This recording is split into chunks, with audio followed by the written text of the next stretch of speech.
西藏，世界的屋脊，信仰的圣地，这个曾经出现在旅行清单中无数次的名字，终于在这个冬天开始变得具象化。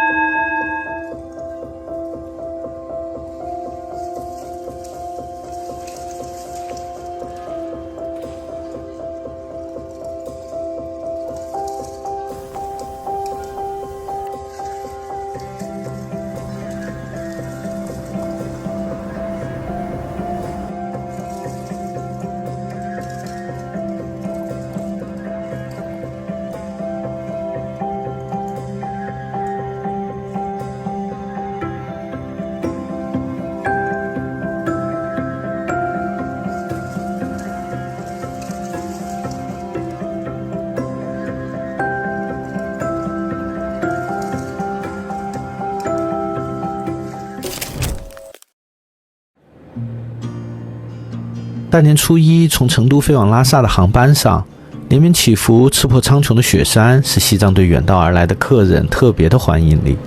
然而，对于大多数初到西藏的游客来说，迎接他们的不仅是雪山的盛宴，还有高原反应的考验。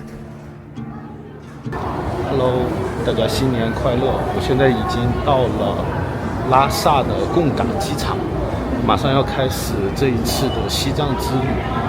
然后的确感觉这边的海拔，因为海拔还比较高嘛，所以的确感觉也不是说缺氧吧，会觉得有一点点的头晕，不过还好。然后在拉萨适应2天之后，再开始我们的行程。现在要去取行李，然后前往拉萨市区。从这边的机场到拉萨市区的话，有差不多60公里的路程，所以还蛮远的。那就开始我们这一次的西藏之旅吧 ，Let's go！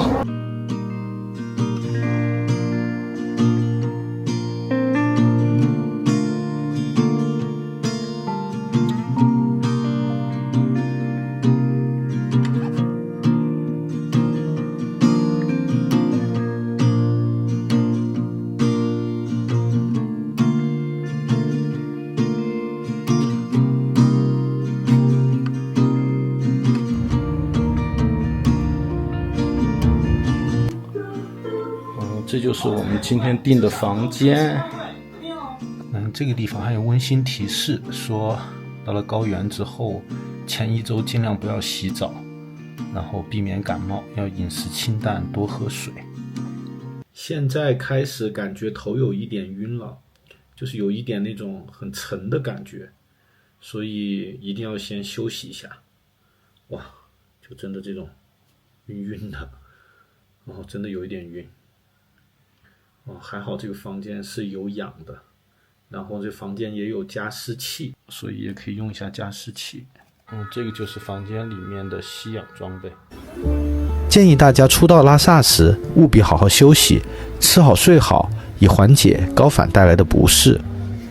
由于高反的影响，我在拉萨独自度过的1天半里，并未前往太多的地方。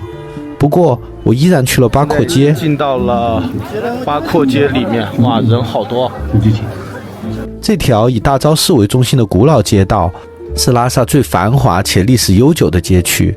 八廓街的历史可以追溯到公元7世纪，因为大昭寺的存在，这里成为了西藏最神圣的地方之一。朝圣者们翻山越岭，远道而来，只为求得一份心安。在这片世界屋脊，缺氧，但永远不缺信仰。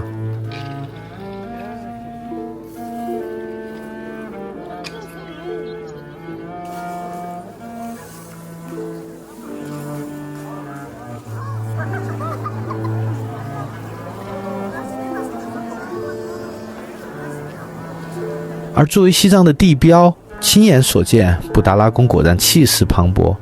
当你身处拉萨，便会忍不住去寻找它的方位，即使你对它毫无了解，也能轻易地为它的美而动容。有导演的照片居然是这样拍的。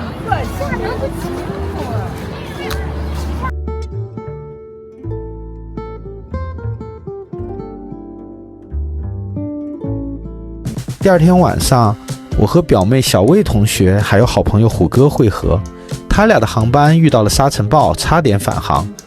这里要提醒一下，冬季拉萨风大，特别是下午很容易起风，所以大家最好搭乘上午的航班。这次还好幸运之神眷顾，我们的西藏之旅也顺利拉开序幕。从拉萨的暖阳中出发，我们此行向着藏东南，途经林芝、雅鲁藏布大峡谷、鲁朗、波密，到达雅龙冰川，然后返回拉萨。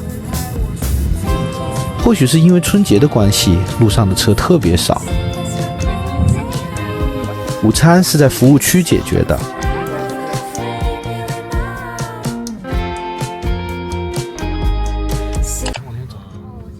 我们第一个目的地是位于林芝县的巴松措。巴松措景区的门票是人民币120元，观光车票45元。说实话，价格不菲，但因为东游西藏免门票，如果在景区内住宿，则是免费进入。我们在这里面预定了民宿，所以说我们就可以把车开进来，然后交了180的押金，到时候会去找民宿老板去退还这个押金。现在已经进入了巴松措景区。巴松措是一个被雪山和森林环绕的碧绿的湖泊，面积25.5平方公里。湖中的岛屿叫做扎西岛，岛上有一座千年古寺措宗寺。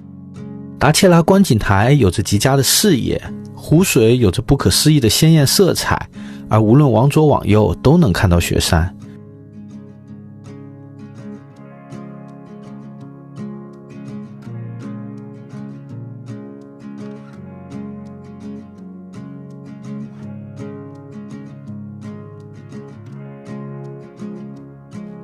因为时间有限，我们没有停留太久，而是继续前往我们更加期待的目的地新措。我们现在是去往新措的路上，然后这个路真的还蛮崎岖的。新措是巴松措景区内一片尚未完全开发的秘境，我们沿着20多公里的搓衣板路颠簸了2个多小时。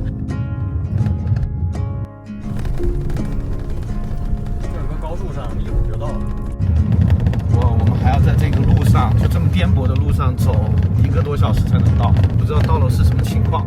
哎呀，用不了过几年，这路就修好了。去看看那边什么样吧，说不定就待一会儿就得返程了。风景挺美的，我们等会儿要去徒步一段看看。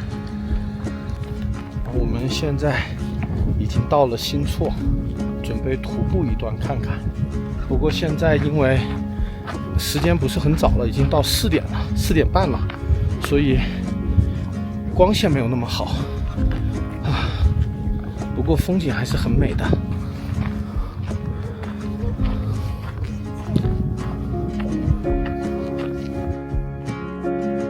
我们现在就顺着这条路往前徒步看看，前面的风景怎么样？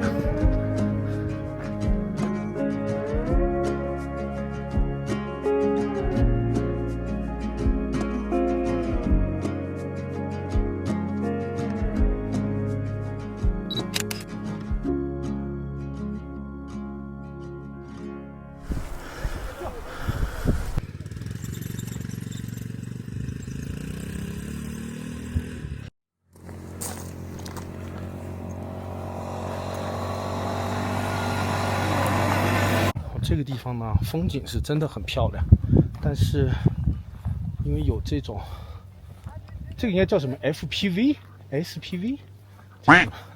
就是有这种越野的这个4轮的越野车，然后就会扬起很多的沙尘，然后对于行人来说就特别的不友好。大家可以看一下，就这样的啊。徒步的终点是距离景区门口3.5公里的湖泊，也就是新措。据说其名字意为倒下的树的形状的湖，或者新发现的湖。无论名字的由来几何，这里都散发着一种宁静的美。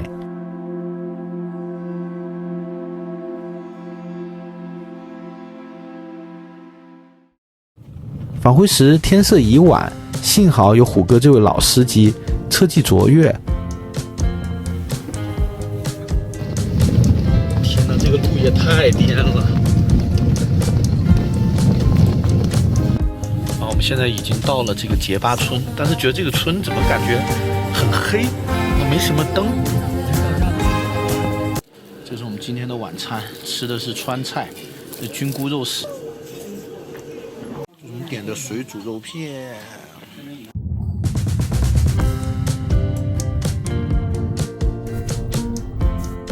第二天一早，我们启程前往雅鲁藏布大峡谷。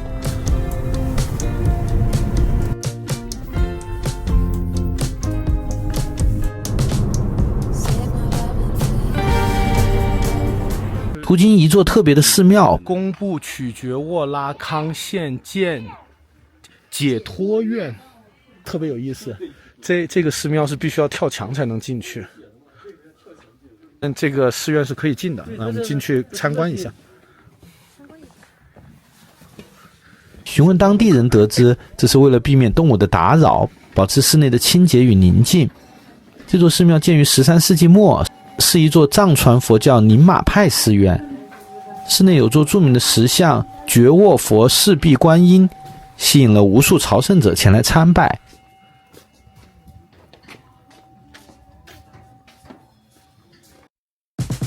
继续前行，一路风景秀丽，雪山和河流占据了窗外的视线。在翻山越岭时，我们偶然看到一辆特别的咖啡车。有一个移动的咖啡馆，好特别，对啊，好酷。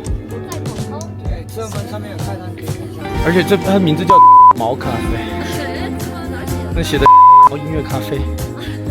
您是经常在这里吗？还是流动的？一会儿去别的地方？我是全国旅行。哦，全国旅行是吧？我走了529个城市，之前是做流浪歌手。哦，流浪歌手，街头卖唱。哇！然后这段时间我你是美式啊？这是热美式。那我拿。我这段时间是因为你的嗓子 OK。太酷了，老板！而且那我们运气很好，对呀，要我们碰不着他。对。等你不去新疆吗？你就在新疆见。好嘞，新疆见。太棒了，卖着咖啡打。我在广东深圳仔。就是一定要你在这坐着。水、沙滩和雪山。我们可以上去上面的风景可以。车主从广东出发，环游中国，从不做宣传，走到哪里咖啡卖到哪里。他自由无拘无束的人生态度让人羡慕。行，我们先走了。旅行的奇妙之处在于你永远不知道会遇见怎样有趣的人，留下什么样的专属回忆。比如遇到这样一家开在山顶的临时咖啡店，或许是再也不会有的记忆。而且他放的歌都是我喜欢的歌。对。不远就是我们今天的第一个目的地——佛掌沙丘。这个特别神奇的是，可以看到沙丘和雪山还有森林同框的画面。等会儿我们可以拍拍照，看看有多震撼。佛掌沙丘是位于雅鲁藏布江北岸，在河流和风力的共同作用下形成的独特景观，因为形似佛掌而得名。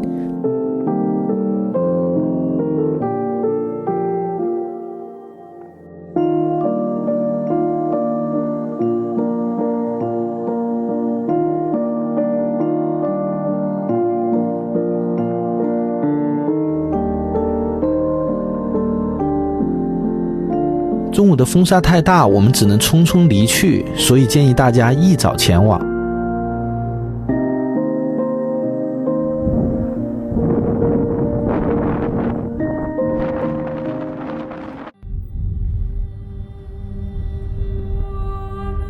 从佛掌沙丘离开，我们将去观赏此行最重要的雪山南迦巴瓦峰。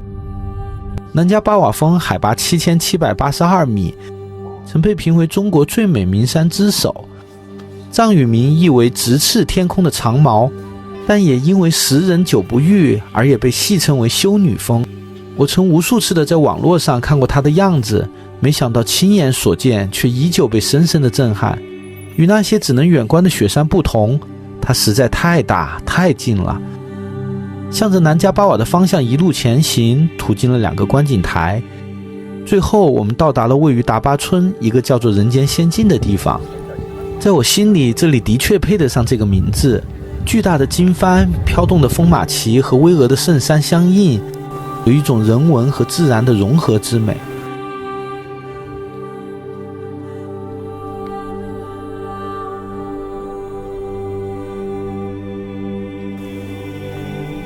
我们想着天气如此晴好，定能看到日照金山吧。没想到不久后开始变天。当到达打算拍摄日照金山的地点时，修女躲进了面纱。有意思的是，在西藏的最佳旅游季节5到10月份，看到南迦巴尔峰的概率更小，而我们只是没有看到日照金山而已，已然非常幸运了。我们没有选择住在热闹的索松村，而是选择了位于雅鲁藏布江南岸的大杜卡村。名字就是南迦巴瓦吗？还是什么山？哇，太棒了！主要是没露出来。没事没事没事。好，谢谢。好，谢谢。来，坐这儿吧。晚餐我们吃了藏族特色的石锅鸡。我们现在已经到了。哇，这个苹果就是当地产的吗，老板？对，哇，灵芝苹果啊，灵芝的苹果。这个是当地的苹果，特别甜。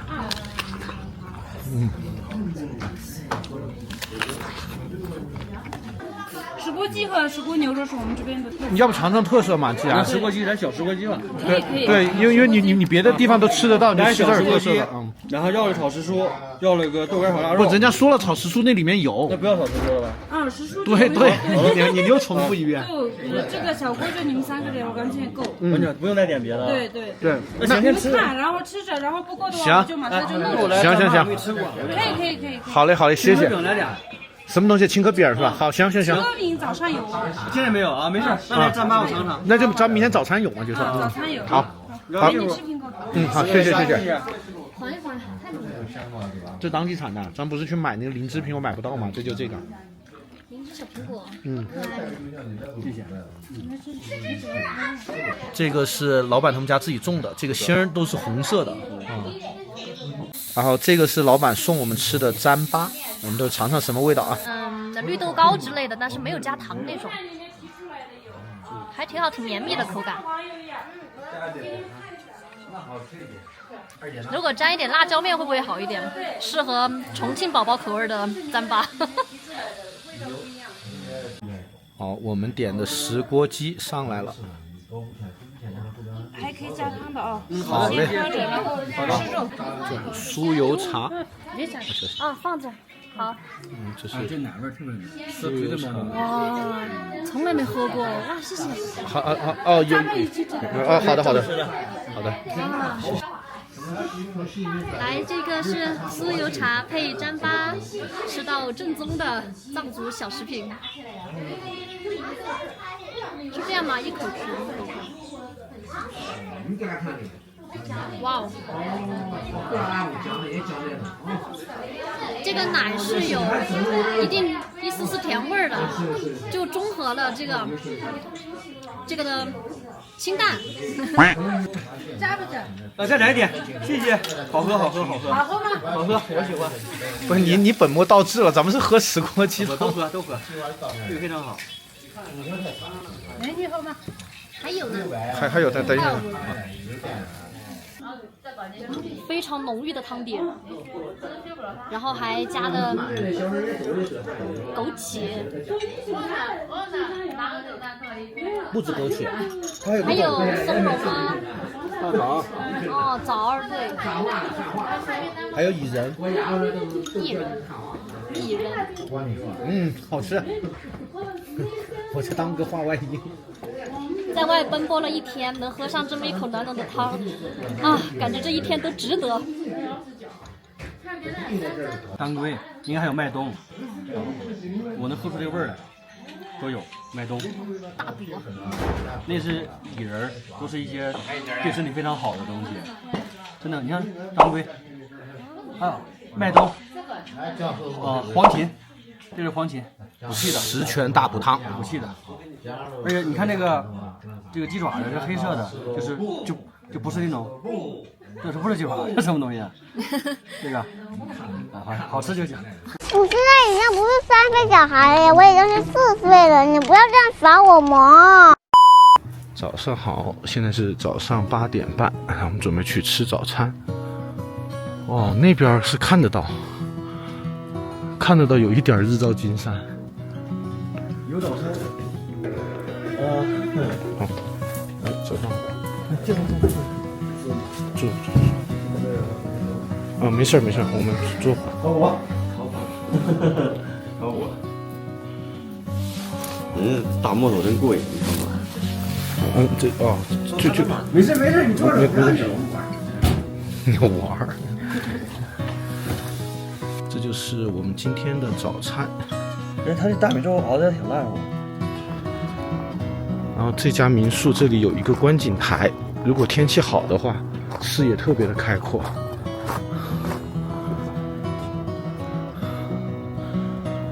然后这可以看到雅鲁藏布江。然后那边其实是有一些日照金山的感觉的。这边也是雪山。这就是我们昨天晚上住的客房。我们要继续出发，前往今天的目的地波密。今天主要是赶路，顺带欣赏风景。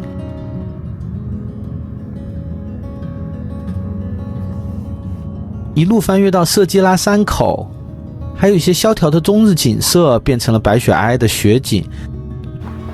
现在我们在色基拉山口，这个地方也可以看到南迦巴瓦峰。然后现在这个地方的海拔已经达到了4500米，然后这个地方可以看到南迦巴瓦峰。这对于在南方长大的人来说，无疑充满了诱惑力。小魏同学此时玩得不亦乐乎。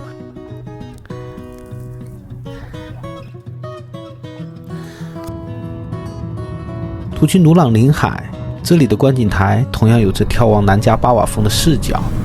原始森林错落有致地铺展在山野之间，满目苍翠的青色仿佛为雪山编织了一件华丽的外衣，壮丽而神秘。一转眼功夫，小魏同学加入到了这几位同样远道而来的小姐姐当中。4，手压握拳，然后踩4下转圈，5、6、7、8，好，脚回来，好，伸手啦，伸脚，头往左边，倒，这只脚要踩要弯，甩过去，再来伸。身体跟头的歪这一边，好，甩过去。Ready go！ 1、2、3，手打开，1、2，转，3、4、5、6、7、8，2、3、4、5、6、7，到8。身体真棒。继续向前，我们到达了位于鲁朗的扎西岗村。到达时正值午后，我们在一家小餐馆吃了午餐。在一家藏餐馆，准备简单吃午餐。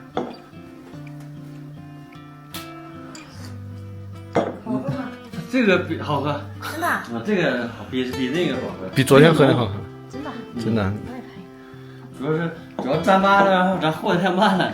其实这边做糌粑好吃啊，一口干了一口水。哦，不是，是因为你昨天喝的是酥油茶针，这是甜茶。对。真的好喝，这个甜茶特别好喝。哇哦，像奶茶一样。憋了半天说了一句废话，因为它就是奶茶。就毛牛奶，是毛牛奶啊。就拿牛奶做的。好像把那个窝窝糖熬化了一样，窝窝奶糖。对，加大白兔奶糖。然后又说了句废话，你这是小时候没有喝过奶茶，所以才说是奶糖的味道。我们自己来，谢谢。我们自己来可以的。哎呦，太赞了，这个。好喝。往把这个擦。这特别适合当下午茶。奶茶。你说点有营养的话啊，别再说什么像奶糖融化这种啊，显得很 low。这不很接地气吗？你看这种说，喝完之后整个从鼻腔到胸到上颚啊到胸腔，奶香味。香气扑鼻，奶香四溢。它主要就是一个淡奶香和奶香，它那种香浓的程度会觉得它是直达你的上颚，它的奶香是让你整个口腔包括你的可能鼻腔都是弥漫着那种很香浓的味道。这是我们点的饺子和面条，在这边来，我来拿。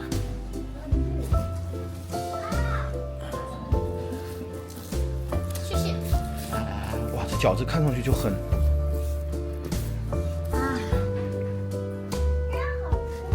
真好吃。吃饭了吗？它这个馅儿露出来了。对。有点像馄饨啊。对。我感觉是这样子，馄饨不长包这样。还是饺子，但是它包的有点紧。微紧。点的饺子，藏香猪馅的饺子。水饺和甜茶简单而美味。我们现在来到的地方就是鲁朗的高山牧场啊，这个地方如果是夏天，冬日眼前是枯黄一片，但错落有致开阔的视野，让人可以想象为何有人叫这里西藏小瑞士。这个马多大年纪了，小哥哥？2岁啊？8岁了。我8岁了。老马了都。我这里1岁。你他是新的马。不，他们都在乱说，感觉。我这1岁都不到。啊？1岁高，1岁高。哦，那个1岁就那么大了呀？哇！哎，我的那个一个啥子？3岁了，比我不小我。哦，3岁还比他还小，比那个马还小。老好看了，我好喜欢马。你们这骑次马多少钱？骑次多少钱？绕一圈的话50块钱，那个牧场的话100块钱。我绕一圈50。对他们对带着枪的走。其实50还行。对，50还行。你要不要骑？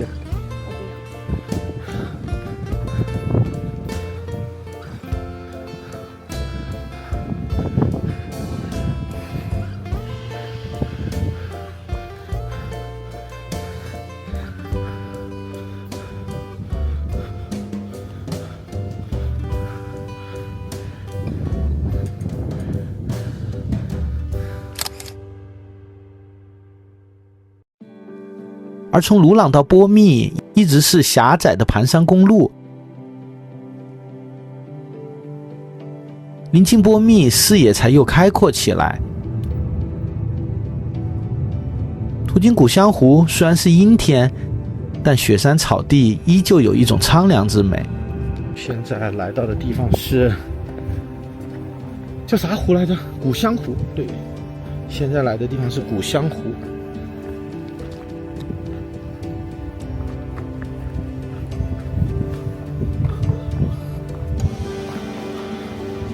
哇，好开阔呀！这边还可以看到远处的雪山，然后有马儿在山下吃草。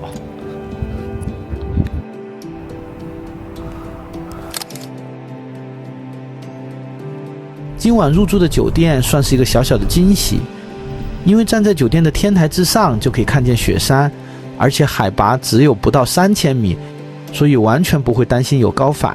可惜同样看似晴好的天气，一到落日时分便有了云层。第二天一早，我们终于等到了日照金山。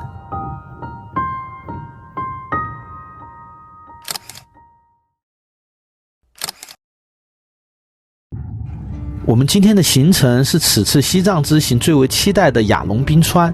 一路上雪山为伴，随处可见的茂密植被和大多数人印象中的西藏很不一样。这雪山怎么这么好看呢？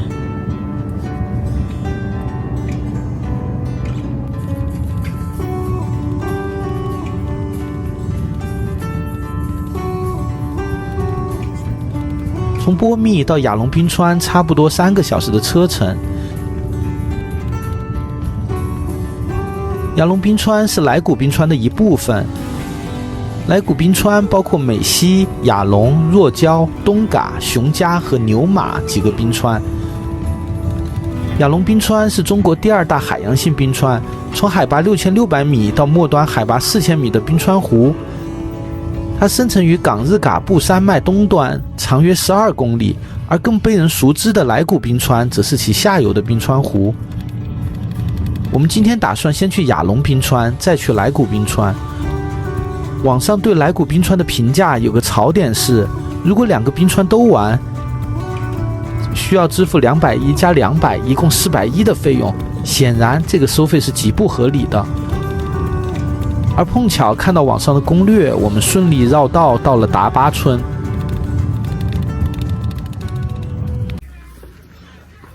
然后我们现在要搭这个丰田车去雅龙冰川。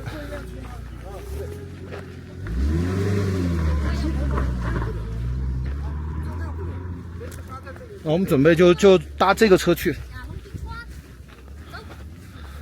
来那个虎哥上。哎，这个。我坐前面吧。多少钱啊？啊，谢谢啊。哎呀。啊，还有几个人？不，咱们先坐呀，咱们先坐。那得把座位放下来才能往上塞。师傅要坐多长时间过去？路上半个小时。我们现在是在去雅龙冰川的路上，这个路还蛮颠簸的，但是跟错版路嘛。对，但是跟那个新错的路比起来，其实感觉差不多。差不多。跟新错差不多。但是也好一点。对，没事，其实咱可以夏天来，你们夏天来这草都是青的。但夏天没有冰川吗？不是？有冰川。雅龙是1年4季都可以上。雅龙1年4季都可以啊！哇，太棒了！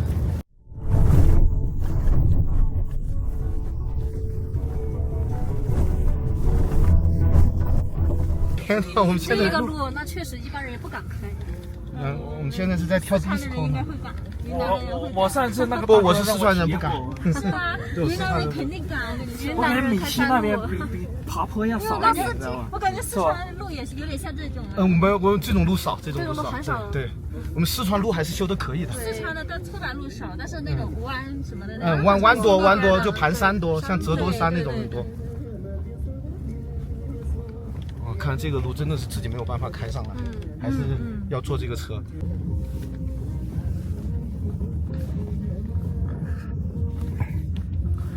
这个地方到达了一个观景点，然后冰川就在下面，哇，太震撼了！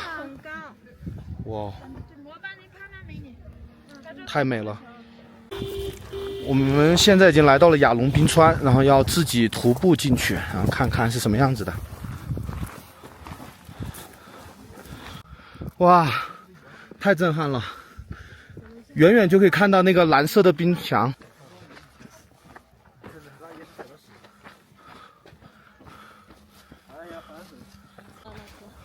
哇塞，我觉得，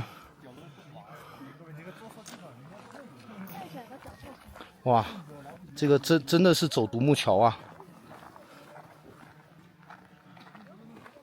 有些茄子。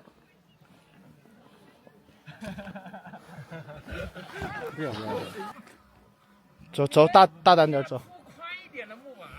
大胆的走。好，来，冰爪，穿冰爪，来穿冰爪。冰爪在虎哥。对。你还没钱？哇，太值了。太震撼了。冰爪咋穿？就是把你鞋给捆上就好了。然后我们现在是要，我们现在是要穿冰爪了。远看跟近看完全不一样。我们现在马上要走到了这个冰川的近处这种美真的难以用语言来形容，所以特别建议大家一定要亲自来看一看，这个可能是全中国最容易接触到的冰川了。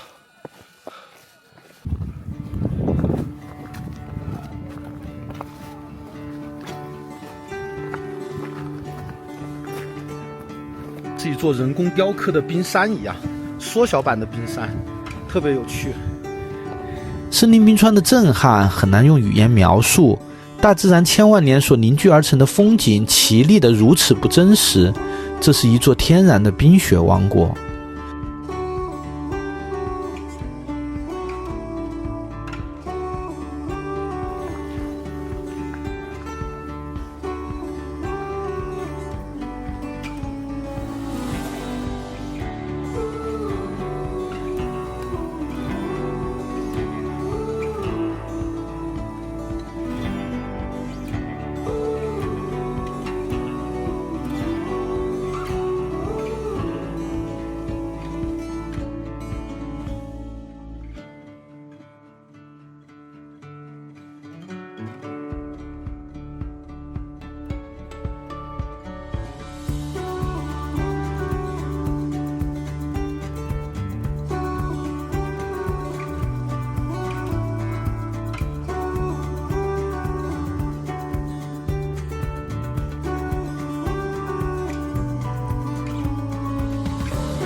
从雅龙冰川可以直接搭乘村民的越野车去来古冰川，但结果阴差阳错，我又被直接拉回了达巴村的停车场。不过还好，因为今天我们住在来古村，所以我们依旧按原计划在夜幕降临时去了来古冰川。来古冰川拍夜景，沿着这条路走。对。路上有村民看到我拿着三脚架，警告我说不要进入冰川，因为有狼。虽然没看见狼，但出于安全考虑，同样不推荐大家夜晚前往，错误行为请勿模仿。因为没有提前踩点，所以我们根本无法找到想拍摄的冰洞的具体方位，加上准备工作不足，拍摄夜景的计划以失败告终。不过回想起来，我永远会记得那晚的星空璀璨。对了，这次我们在来古村的住宿条件很差，没有自来水，而且几个房间共用一个卫生间，只能凑合一晚，所以也建议大家选择回到然乌镇或者波密住宿。第二天一早起床，我们打算马上逃离这个地方，但冰川之上的日照金山实在太美了。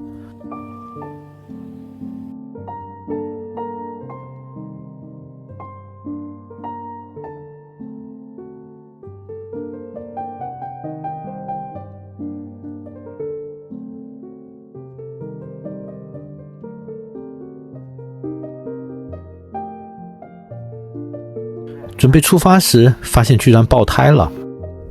应该是昨天晚上从来古冰川返回时扎到了施工现场遗留的螺丝之类的东西，我们只能换上备胎，开到30公里以外最近的修理厂。我们的车胎扎了，我们现在正在补胎，然后补完胎就继续上路。补了轮胎，接着赶路，打卡了来时错过的然乌湖和古香湖的另一端。带着些许遗憾告别了这次的冰川之旅，而我们的行程也正式进入后半段。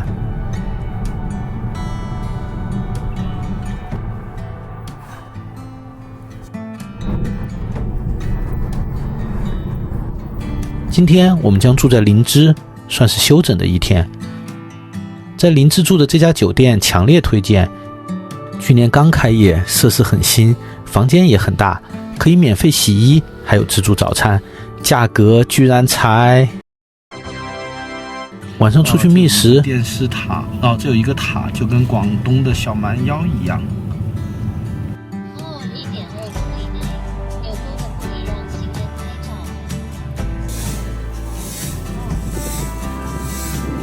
我们买到了山东大叔做的煎饼果子。我们加了个香料啊，你们料挺好吃的。这看着就挺正宗的。做煎饼果，你别往这写。好大一个。对呀，所以我说你看，要我们俩能吃。对。你给我1切样，一个在这2个。哎，切开。好了 ，OK， 行。多一个。你再做一个，一会儿再做。你这个要啥？要，这加肉的。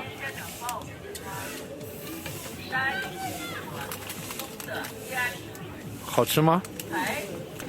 第一次吃加辣条的煎饼果子，没有一分风味，辣的，然后又很香。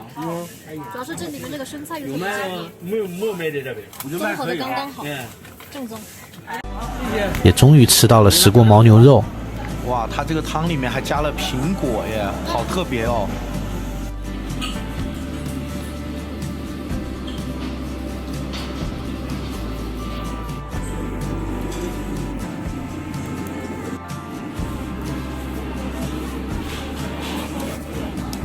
这个地方的特色，西藏青稞啤酒，然后发酵的，喝上去很清爽，那大家可以来尝一尝。哇，这个牛肉很快就会熟。这个牦牛肉真的太嫩了，太好吃了，跟我印象中的牦牛肉完全不一样。这个汤的味道也特别好，非常浓郁的一股蘑菇的味道。菌类的味道，特别好喝。哇，这个汤里面有个牛大骨啊，它里面还有虫草花，就很特别。这个就是这里免费赠送的甜茶，太夸张了。这么多？对，就完全是一个暖水瓶，正常暖水瓶的大小。一早从林芝离开，我们将返回拉萨。到了拉萨，我们直奔今天的主题布达拉宫。因为东游西藏免门票，只需要提前在网上预约即可。小魏同学今天特地自己烫了一个藏式卷发。布达拉宫是全世界海拔最高的宫殿式建筑和城堡，最初是7世纪吐蕃王朝占卜松赞干布兴建，于17世纪重建后成为历代达赖喇嘛的东宫居所，为西藏政教合一的统治中心，经历了多次扩建才形成如今的规模。拾阶而上，高耸的红与白的墙面带着历史的厚重感，简单而典雅。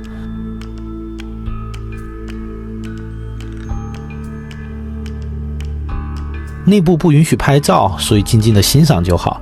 大家真切地用眼睛触摸到了岁月的印记和质感，那种神秘的、深邃的、又难以描述的感官体验，必须亲自到访才能感受。虽然走马观花，但对我而言却是一次极其特别的体验。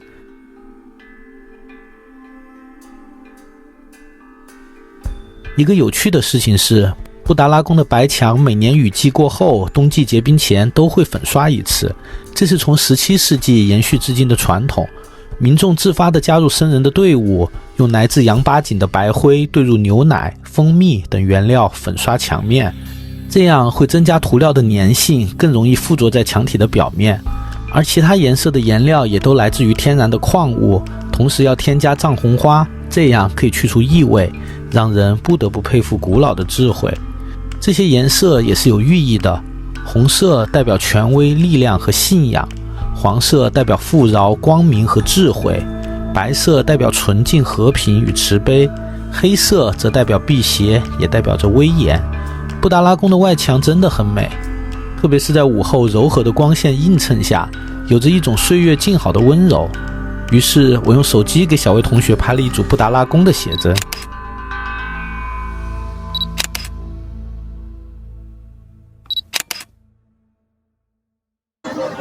参观完后，我们在附近找了一家藏式茶馆，来了顿午餐加下午茶。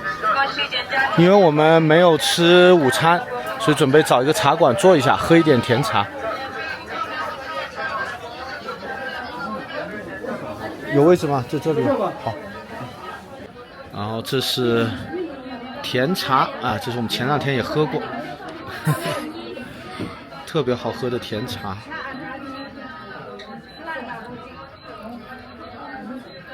好，谢谢。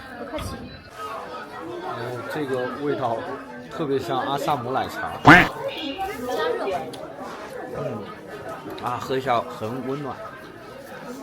这个就是我们小时候吃过的一种土豆，就炸的。便宜，这很便宜，才5块钱。你要这麦当劳要份薯条不是？麦当劳没这个好吃，因为它这灵魂是加了辣椒面的。土豆是面，很辣，辣椒香啊。哎，这个有点像北方吃的那种面片哈。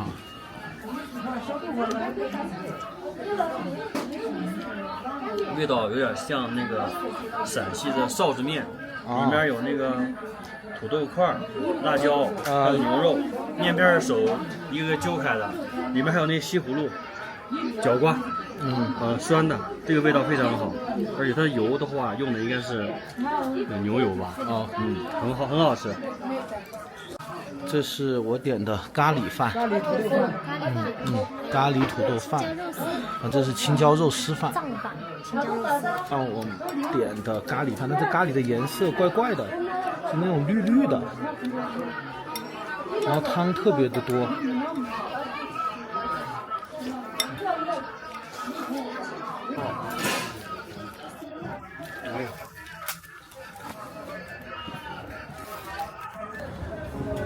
今天另一个主题是藏服体验，正在试穿藏服，准备穿着藏服去拍一组照片看看。然后这个衣服的话是1个小时50块钱，就蛮便宜的，有点紧哈。小嘛这你对，你要挺一点。哇，这个有点紧，就好像你像穿和服那种感觉，要勒住。好勒。松一点，因为他刚吃完饭，不能太勒了。这边有点痛，这边勒的。对，那你松一点，松点，对，好，只要不掉就好。然后这家的这个帐服的选择也很多啊，有各种各样款式的，然后就在这个布达拉宫的旁边，大家可以过来看一看。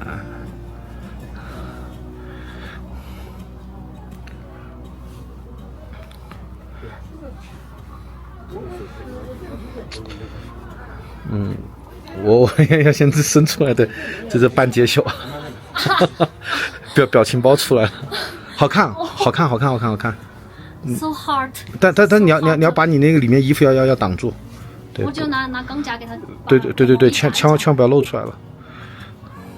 我的斜方肌被扯到了，好痛。这吗？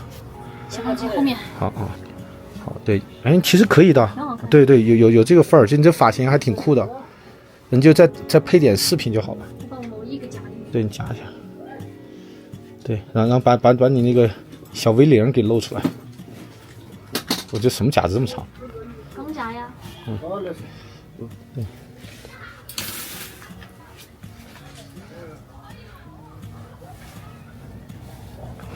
好了，现在可以去放牛了。要我帮忙吗？对，我就说要不要我帮忙？哦嚯！你看。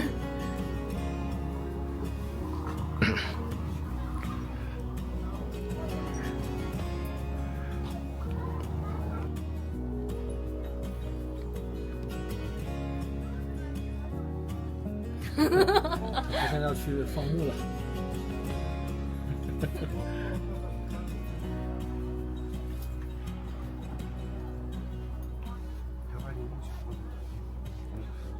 哇，你脑门好秃啊！别说啦，真是我也知道我脑门可秃。那等会儿要不要把头发稍微放一点？不用放，不用放是吧？你做的。自己头发弄起。是只弄刘海还是所有头发都弄出去？弄。哎呀，那这边我弄多了。对，所以就弄出。有种野性的感觉。准备好了吗？那我要拍喽。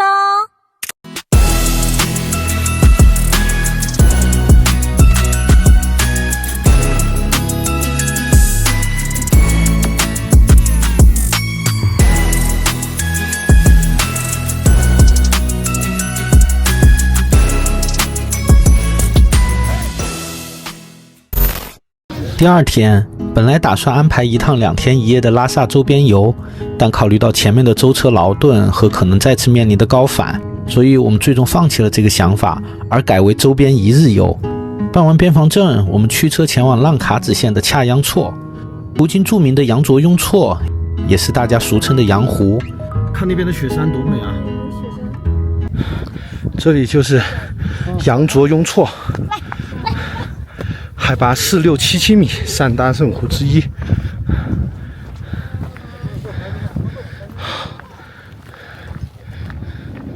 现在风特别大，大家可以听到呼呼呼的风声。哇，现在有点冷。大家看前面这个，这是一头超大的藏獒。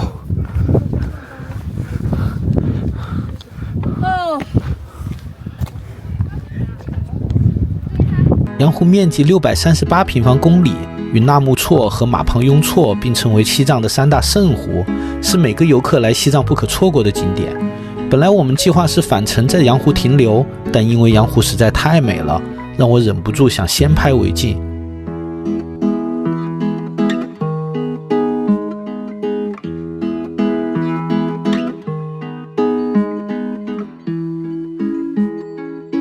后来返程时才发现这是一个多么明智而幸运的决定，因为下午刮起了大风，人在风中被推着走，根本没办法好好拍照。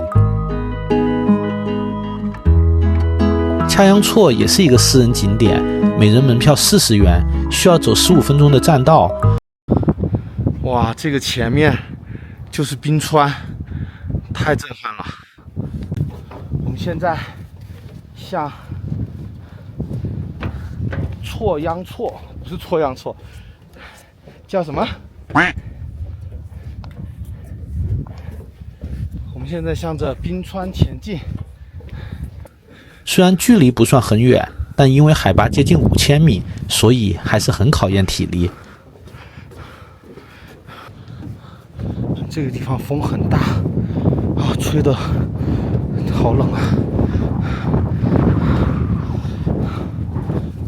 真的，这条路还挺长的，就下了车之后还要走很长一段步道。这个地方真的，如果没有无人机的话，其实没有多大的必要来。湖不是很大，超级大，哇，整个人都站不稳了。我还想飞下无人机，但是我觉得都要看一下情况吧。哇，天哪，这个风！哇，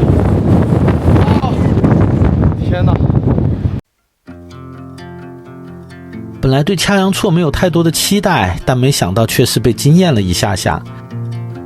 结冰的湖面有着不规则的裂痕，气泡形状的浮冰如同巨大的细胞，而行走在冰面上，用小魏的话说，我们都好像是玩具一样。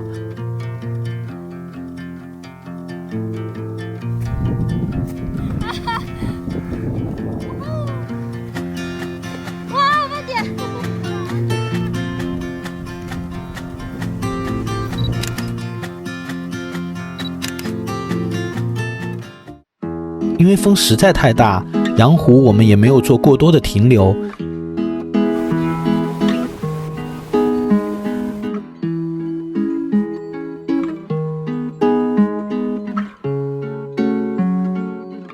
之前在观景台被迫营业的藏獒们也终于可以下班了。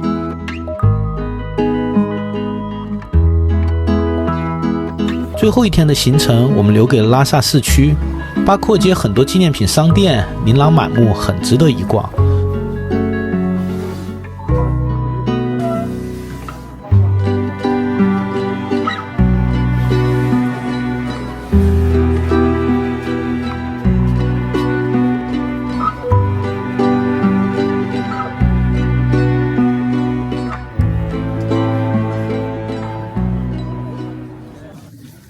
我们也去了人声鼎沸的大昭寺，相信很多人都听过"先有大昭寺，后有拉萨城"这句话。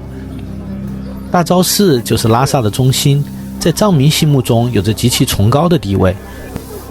每天都可以看到寺庙外的朝圣者或大排长龙或磕长头的壮观景象。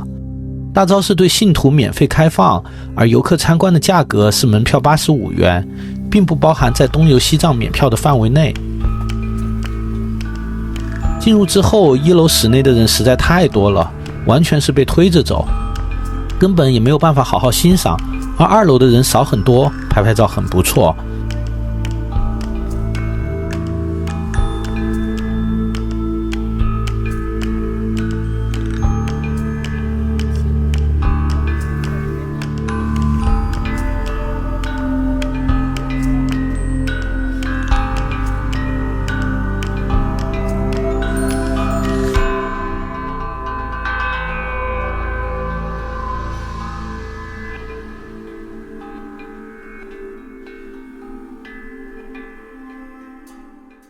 中午我们去附近的仓姑寺茶馆吃了个简单的午餐。一家甜茶馆，这家甜茶馆呢，据说是由觉母开的。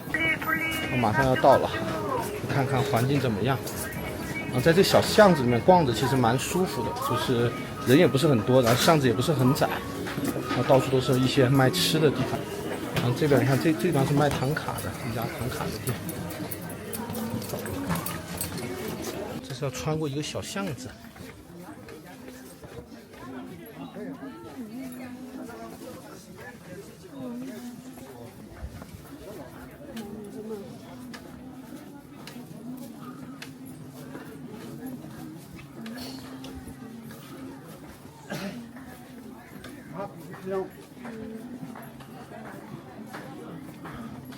这是卖木器的，人家是拿着靠背的，人是那个舀水的吧？这个，哇！从来没见过这样子的盆。这是干嘛用的？我觉得就是普通的盆子。不会吧？拿来装。对啊，它肯定不装水吗？都不会放到火上去那个什么，不是，应该是装吃的。然后你看还有这种形状的，这种形状的，还可以吊起来。然后就到了这家仓库式茶馆，进去看一看。啊，一进来就闻到一股柴火的香味。啊，不知道，那就点一下。对他这都是吃一些简餐啊什么的。对。你好，上面有位置吗？有的，好，谢谢。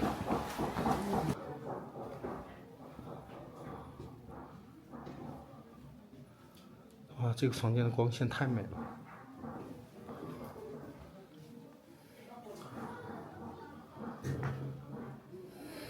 走，找地方坐。那边。这是我们今天的午餐，是酥油茶，然后不是甜茶。这个非常的重。我们嘴唇太干了，然后喝酥油茶可以滋润一下。好。怎么了？你不习惯？这个酥油茶吧，就是越正宗的越不好喝。真的吗？开玩笑，就是越不正宗的。我哥说这个不好喝，有点油，感觉油油的。对，这个就是我喝过的很正宗的，它就是这样子的，就是很油，然后奶的味道也不是特别的那个香。还可以，我觉得这边的餐饮我还能接受。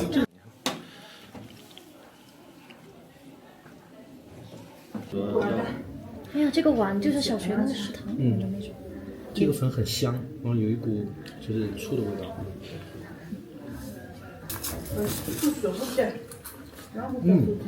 蛮好吃的，做的很软，我就喜欢吃软一点的这种粉。你牙口不好？不是，就我从小就喜欢吃软的，我特别害怕这种粉做的太硬了。好吃，味道蛮不错的，就很 normal 的味道，很这素包做的好吃。这素包子，素包子，非常推荐，可以来品尝一下。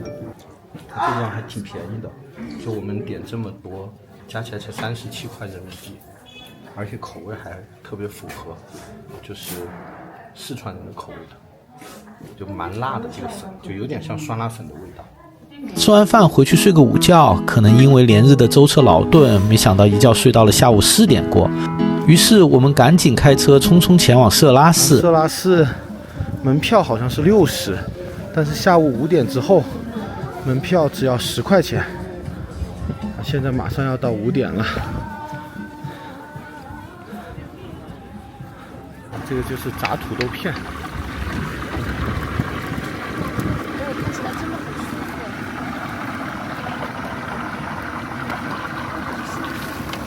这是我们花了6块钱买的天然的薯片，你尝。用酥油炸的。不够脆呀。我现在都可以，酸好吃，但不够脆。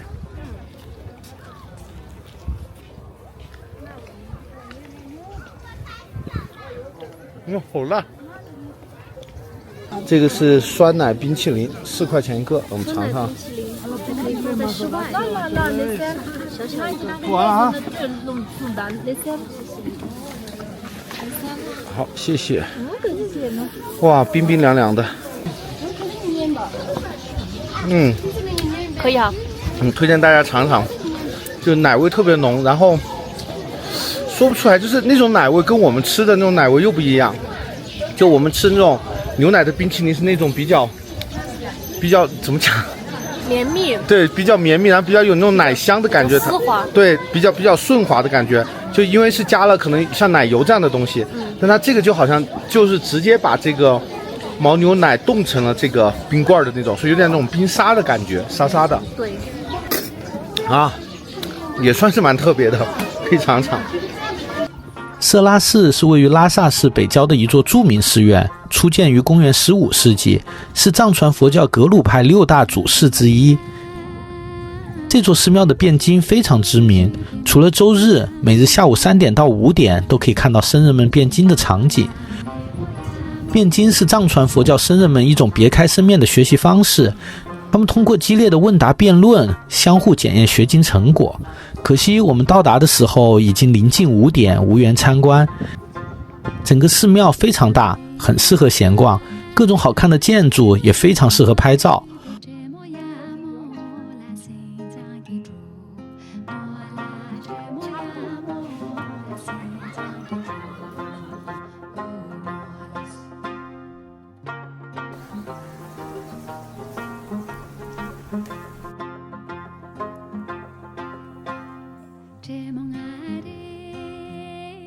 晚餐我们去吃了藏餐，这家店的装修风格不错，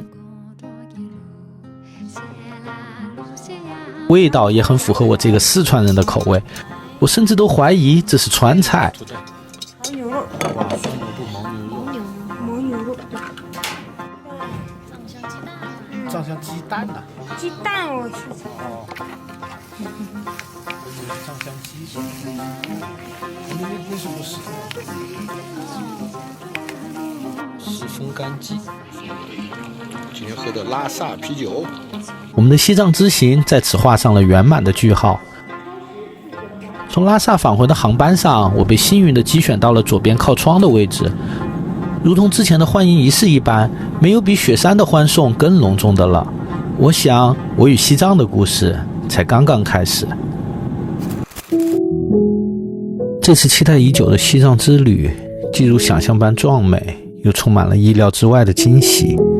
一如想象那震撼心灵的辽阔风光，藏民的热情与淳朴，以及旅途中那份自由自在的畅快。